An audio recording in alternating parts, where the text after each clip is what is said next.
ওরে প্রেমের তালা দেখতে বালা রাইখো যতনে আমার মুর্শিদ বিনে প্রেমের তালা খুলবি কেমনে আমার মুর্শিদ বিনে প্রেমের তালা খুলবি কেমনে ওরে প্রেমের তালা দেখতে বালা রাইখো যতনে ওরে প্রেমের তালা দেখতে বালা রাইখো যতনে আমরা রেজবি বিনে প্রেমের তালা খুলবি কেমনে আমরা রেজবি বিনে প্রেমের তালা খুলবি ঠিক নিও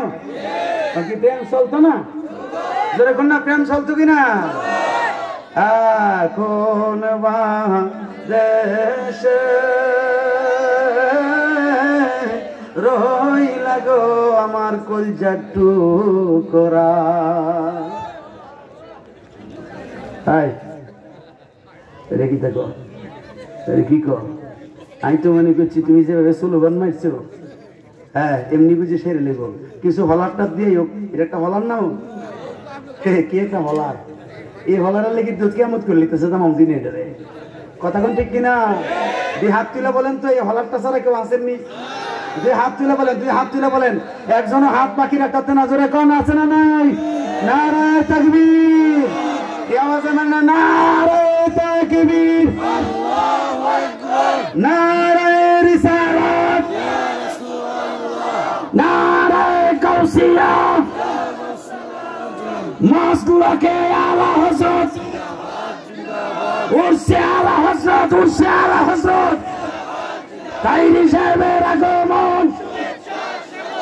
আল্লামা হারুন রশিদ রেজভী সাহেবের আগমন সবাই বলেন মারহাবা সময় গেলে সাধন হবে না ওরে মন সময় গেলে সাধন হবে না এখন কি আমরা রে গানাদার মুনাফিকের গোষ্ঠী তুই গানাদার কইলি কি না কইলি কি এই কালামের অর্থ তুই বুঝবি নি কারণ তোর তো নিজেরই শরীয়ত ঠিক নাই কথা কোন ঠিক কিনা আরে যিনি মারেফতের সম্রাট মাওলা আলী তিনি নিজেই তো কইছে ইয়া রাসূলুল্লাহ ইন্নী আবদুকা হযরত সিদ্দিক আকবর বলছেন ইয়া রাসূলুল্লাহ ইন্নী আবদুকা বলেন না সুবহানাল্লাহ এরপরে হযরত ওমর ফারুক বলছেন ইয়া রাসূলুল্লাহ ইন্নী আবদুকা বলেন না সুবহানাল্লাহ আরে সমস্ত সাহাবায়ে কেরামরা নবীজির বান্দা বলছে আমি বান্দা হলাম অসুবিধা কি আল্লাহ তো নিজেই শিখাই দিয়েছে কুল ইয়া ইবাদিয়াল্লাযী আসেনি হাবিব আপনি বলে দেন হে আমার বান্দারা নবীজিরে শিখাই দিয়েছে আল্লাহ যে হাবিব আপনি কোন যে হে আমার বান্দারা বলেন না সুবহানাল্লাহ এই জন্য সিদ্দিক আকবর বলছেন ইয়া রাসূলুল্লাহ নিঃসন্দেহে আমি আবু বকর আপনার গোলাম আপনার বান্দা ঠিক কিনা এইদি কইলে কি 200 হাদিস বললে 200 এর জাল আরে তগো পক্ষে বলে পরে বলা আল হাদিস হয় আর আহলে সুন্নাত ওয়াল জামাতের ইমাম যিনি মাযহাবী ইমাম শ্রেষ্ঠ ইমাম ইমামে আযম এবং আহলে সুন্নাত ওয়াল জামাতের ইমাম আমার আলা হযরত বলছে নবীর শান বর্ণনা করতে করতে করতে করতে মুনাফিকের গোষ্ঠী যদি তোমাদেরকে কাফের বলে এরপর জিহাদের সওয়াব ঠিক কিনা আজকে যারা আমার আলা হযরতকে দেখতে পারো না ভালো পাও না আমি আজকে এই বৈরবের জমিনে কইয়া যাই ঠিক নিও আমার আলা হযরতের শের নিয়ে তোমার নিজের নামে মিলাইতে পারত না কেউ কথা ঠিক নেই কথা কোন গেলে আমার আলা হযরতের যে শের গুলো আছে কাসিদা গুলো আছে এর মধ্যে আছে না যে আসেনিও ঢালুদি কলব মে আজমতে মুস্তাফা হিকমতে ইমু কোন যেত না যারা আমার আলা হযরতকে ভালোবাসো না কইতাতা না তোমরা পীরের লগে পীরের নাম উল্লেখ করতাতা না কথা কোন ঠিক নেই আমার আলা হযরতকে যারা ভালোবাসো না এই শেরটা পড়তে পারবে না এটাই ফাইনাল আর যদি তুমি আমার আলা হযরতকে ভালোবাসো হিকমতে আলা হযরত বলতে হবে যদি তুমি আহলে সুন্নাত হও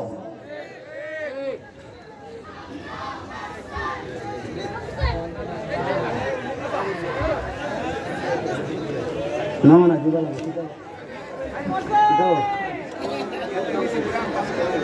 হ্যাঁ দেখছো কারবার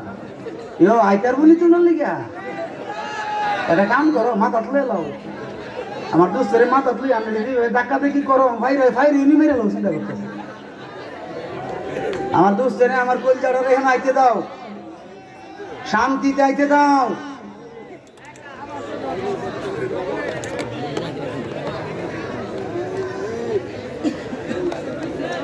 হ্যাঁ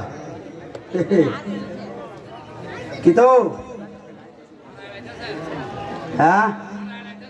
আড়াই নিতেছে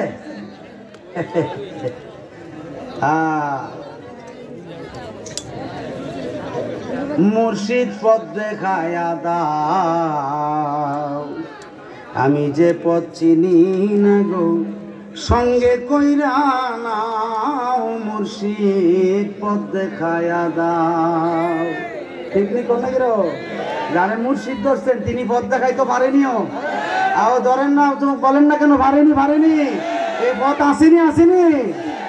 এই জন্য আমার সাথে বলেন মুর্শিদ পথ দেখায়া দাও আমি যে পথ চিনি না গো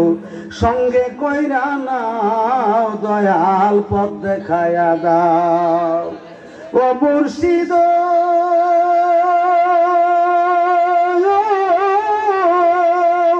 কোন রাহেতে খোদা মিলে কোন রাহে রসুল গো কোন রাহে রসুল আমি যে কোন রাহেতে দিব পারি ফুল চেরাতের ফুল মুর্শিদ পথ দেখায়া দাও মুর্শিদ পথ দেখায়া দাও গো আমি যে পথ চিনি না গো সঙ্গে কইরা নাও রেজবি পথ দেখায়া দাও ঠিক কিনা বলেন না ও মুর্শিদ মাছ দরিয়ায় উঠছে তুফান পথে লাগলো ভুল ও গো পথে লাগলো ভুল আমি যে কোন নামেরই দোহাই দিয়া পাইব নদীর কুল মুর্শিদ পথ দেখায়া দাও রেজবি পথ দেখায়া দাও আমরা যে পথ চিনি না গো সঙ্গে কইরা নাও দয়াল পথ দেখায়া দাও পারবো নিও এই আকীদাটা কার আছে অলিগণ মুর্শিদগণ যারা মুর্শিদ হইছে আপনার মুর্শিদ আমার মুর্শিদ যার যার মুর্শিদ পথ দেখাইতে পারেনি দুই হাত তুলে একটু দেখি আহলে সুন্নাতের আকীদাটা দেখি সবাই আকীদাত আছেন জোরে কোন আসেননি আল্লাহু আকবার ইয়া রাসূলুল্লাহ জিন্দাবাদ যেই কথাটা বলছিলাম সমস্ত নবী রাসূলগণ বলবে রব্বি সাল্লিমু ওয়া সাল্লিম আর ওলিগণ বলবে লা খাউফুনা ওয়ালা ইয়াহজুনা আল আনা তাফসীর খুলেন না দেখেন কত সুন্দর করে আছে যে এখন এই মুহূর্তে হাসরের মাঠে আমরার ভয়ও নয় চিন্তাও নাই কারণ আমাদের প্রিয় নবী মুহাম্মদুর রাসূলুল্লাহ সাল্লাল্লাহু আলাইহি সাল্লাম আমাদের প্রতি খুশি আছেন এই জন্য অলিগণ বলবে আমরা কোনো ভয় চিন্তা এখন আসেন বাবারা হাসরের ময়দানে সমস্ত নবী রাসূলগণ দাঁড়ায়া থাকবে আল্লাহ পাক বলবেন হে জিবরাইল সমস্ত নবী রাসূলগণের পিছনে একটা করে নূরের চেয়ার দাও কিসের চেয়ার আল্লাহ নূর দিয়া চেয়ার বানাই তোর পারবনি কেউ কথা কোন নাকি নূরের চেয়ার বানাই পারবনি আল্লাহ আর আমরা যদি কাগজ দিয়া চেয়ার বানাই নিতাম পারি আমরা যদি কাঠ দিয়া চেয়ার বানাইতে পারি স্টিল দিয়া বানাইতে পারি লোহা দিয়া বানাইতে পারি পাথর দিয়া বানাইতে পারি আমার আল্লাহর কি কোনো কাজের বাকি আছে নাকি আল্লাহ যদি বলেন কোন ফায়াকুন সঙ্গে সঙ্গে হয়ে যায় ঠিক কিনা বলেন সাথে সাথে সমস্ত নবী রাসূলগণের পিছনে একটা একটা করে নূরের চেয়ার হয়ে যাবে চেয়ারগুলো বসে যাবে ফিট হয়ে যাবে এবার সমস্ত নবী রাসূলকে আল্লাহ আদেশ করবেন এ নবী পয়গম্বরগণ আপনারা তো অনেক কষ্ট করছেন দাঁড়ায়া দাঁড়ায়া এবার আপনি কি আপনারা সবাই চেয়ারে বসেন। এবার চেয়ারে বসার আগে এদিক সেদিক তাকাইতেছে সমস্ত নবী রাসূলগণ, তাকায়া তাকায়া খুঁজাখুঁজি করতেছে। আল্লাহ জিজ্ঞাসা করলে তোমরা কারে খোঁজো? বলতেছে মাবুদ আমরা রে চেয়ার দিলেন, আখেরি নবী কই? হাঁটু জোরে কোন নাকি লিগা তো আখেরি নবীর কি তোমরা চিনো নাকি?